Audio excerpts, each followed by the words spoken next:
त्रुटीवर अखिल भारतीय औषध विक्रेत्यांचा आक्षेप.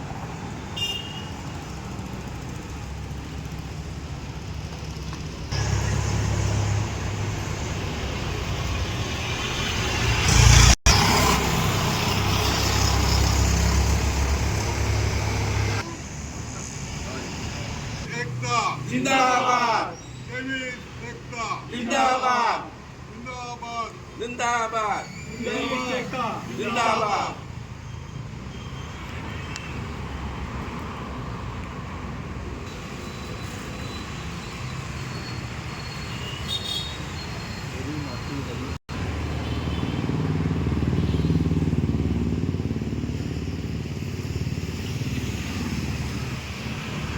ऑनलाईन औषधाच्या मागणीच्या संदर्भात काय सांगाल?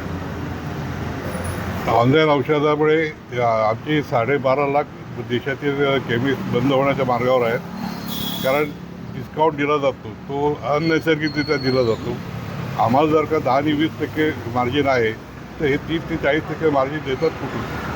आणि ह्याच्यामध्ये सगळ्यात मुख्य धोका असा आहे की जी नशेची औषधं ऑनलाईनद्वारे इझिली मिळतात आणि लोकांमध्ये नशेचं प्रमाण वाढायला ते कारणीभूत आहे. सामाजिक आरोग्य बिघडण्याची शक्यता आहे.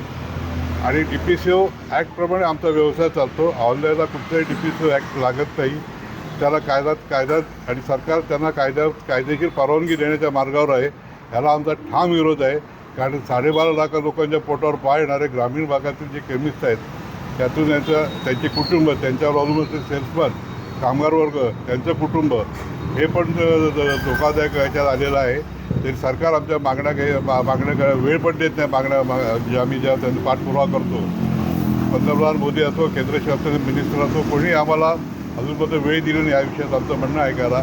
त्यामुळे आम्ही लक्षवेधी करता 1 दिवसाचा बंद केला आहे.